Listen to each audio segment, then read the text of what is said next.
bichimligi, umrul habois deyilgan gunohlarni onasi, gunohlarni keltirib chiqaradigan amallardan deb sanab o'tilgan aroq ichimligini Alloh taolo Qur'oni Karimda A'udhu billahi minash shaytonir rojim ya ayyuhallazina amanu innamal khamru wal maisir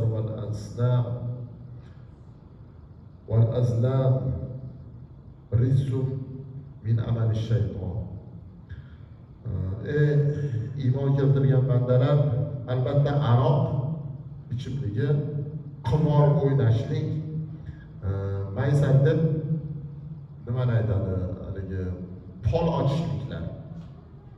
Mana shunga o'xshagan narsalar rizqun min amalish shayton. Bu shaytonni eng asosiy insonni adashtirishlikka harakat qilayotgan amallarini boshi mana shulardan boshlanadi degan ekan. Odamni adashtiradi, odamni xorlikka olib boradigan narsa. Aroq ichib olgandan keyin zino qilishlik oilaga ta'siri bo'ladigan bo'lsa, aroq ichadigan bo'lsa nima bo'ladi desa, insonni aqliga ta'sir qiladi. Aqliga ta'sir qilgandan keyin aqli yo'qoladi buni ketida. Aql yo'qolgandan keyin qilib bo'lmaydigan ishlardan bemalol qilib boraveradi. Boyagi zino to'g'risidagi gapda yana bitta gap olib ketibdi. Zino demak benikoh er-xotinni yotishligi zino hisoblanadigan bo'lsa, birodarlar, nikoh to'g'risidagi bobda nikoh shunaqa nozik narsa. Iymon bilan nikohni ko'rinish surati bir xil. Iymon ham odamdan nihoyatda oson chiqib ketadi. Nikohni buzilishligi ham oson buziladi. Nikoh buzilgandan keyin o'zi rasman er-xotin edi. Lekin qandaydir bir gap bilan o'rtadagi nikohni buzib olib turib ham nikohini qaytarib o'qitmasdan yashab yuribdimi? Ana shu yurish hayoti ham zino bilan barobar degan gap chiqadi. Baraka ko'tarilyapti, zino avjiga chiqyapti degani, hani ko'cha-ko'yda xotinlar bilan zino bo'lmayotgan bo'lsa ham suratan ko'rinishda xotini. Lekin o'rtadagi nikohni buzib olib, beparvo yashab yurganlarning hukmi ham zinoga kirib qoladi, birodarlar. O'tganda bir odam hech bo'lmay qolgan, haligi nima desa bo'ladi? Og'rib odamni og'rib, kasal joni og'rib, oxiri yarilib, mana bunaqa bo'luvdi deb sababini aytadi-yu. Bir odam necha yillab yurgan, xotiniga yo'l yo'q qilib javobini berib, yashab yuravergan, uni ketida bola ko'rgan. Ishi hech yurmagan, qiylanib ketib og'ir aytyapti. U orada qancha yil yashadi, bola ko'rdi, bolasi zo'raygan. Men aytdim, u bo'lmaydi, bu zinodan bo'lgan bu bola. Bu hayoting seni yotib turish. Oxiri shular endi ajrashdi. Demak, ajramasa, u o'rnalmasligi endi o'shunda aqli yetdi. Bunaqa bo'lmaydi. Musulmon odam avvalo birinchidan nikohni buzadigan gapni hayoliga keltirmaslik kerak. Xotiniga gapiradigan gapini ursin, so'ksin, lekin seni javobingni berdi. Javobing o'zing bilan bunaqa narsani aytmaslik kerak. Aytgan bo'lsa o'sha gapida turish kerak.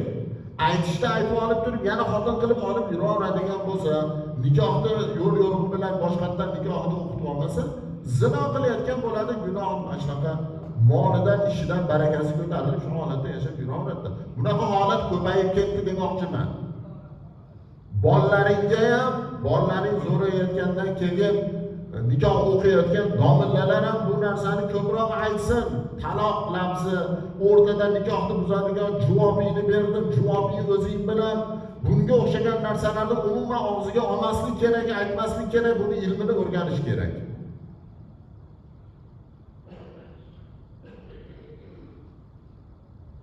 Bir kuni bittasiga nima bo'lgan, qanday bo'lgan deb tursa ekan, so'rab nima qilsam, faloncha oyda aytyapti-da. Faloncha oy oldin javobing o'zing bilan degani taloq bilan bir xil. Javobingni berdim, javobing o'zing bilan desa, o'rtada nikoh buziladi. Shunga qancha bo'ldi desam, 2 oy buyog'iga aytyapti. Ha, shuni buyog'ida nima qilishding desam, er-xotin bo'lib yashab yuravergan. Bunga o'xshagan holatlar o'ta ko'payib ketdi. Xullas kalom, bu narsani uylanayotgan bolalar, turmushga chiqayotgan qizlar sal farosatini ochib, shuni ilmini o'rganib, shunga bir ahli yetadigan qilish kerak.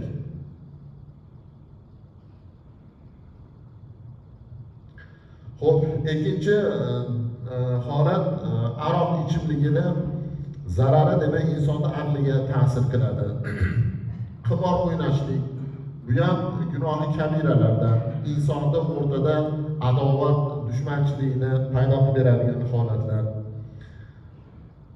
Pol ochishlik, o'sha cho'plarda shunaqa ipsib shunga o'xshagan narsalar bilan pol ochishliklar, mana shular bari nimadan desa, min amali shayton, shaytonni boyagi aytganda eng katta gunohlarga olib boradigan amallaridan.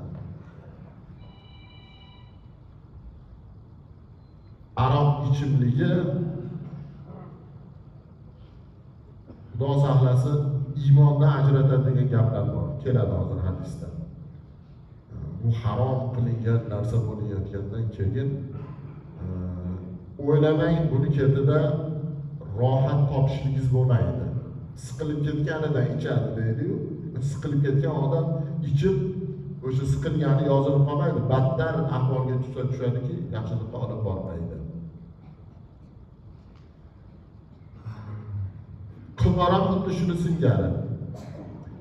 Qimor o'yinini eshitib turamiz. Hozir ham sekin-sekin yer-berlarda qimor o'ynaydiganlar bor ekan. O'ylamang, qimorni ketida pul yutkizgan bo'lsangiz ham, yutkizdim-u men uni pulini olganim yo'q demang. Qimor o'ynaysizmi? Xudoning harom qilganini qilyapsiz. Yutib olib o'sha narsani ehtiyotsizga ishlayotgan bo'lsangiz, harom narsani bola chaqangizga yedirayotgan bo'lasiz qimordan. Harom narsani o'zingiz ro'zg'oringizga ishlatayotgan bo'lasiz.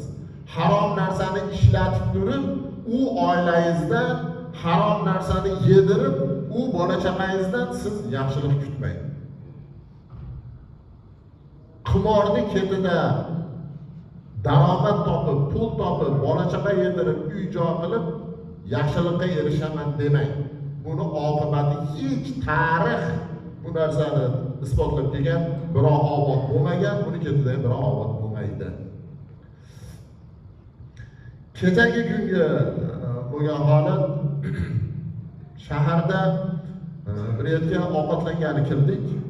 Ovqatlanib bitib chiqib kelasak, ovqatlanadigan oshxonaning eshigini tagida odashmasam shu 80larda atrofida bir kampir o'tiribdi.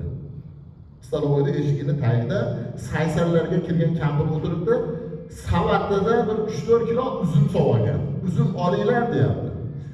Men haligiga rahmim keldi tag'in, shu uzumini pulini berib jo'natib olamiz endi. O'tirib, o kechqurun Xudoning yaqinlashayotgan mahal.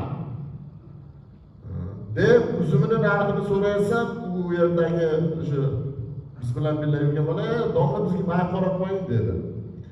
"Tinchlikmi?" desam, meni haligi shu uzumini pulini to'lab, "Bo'ldi endi yana uyga ketib qoling" deyishimni bilganmi?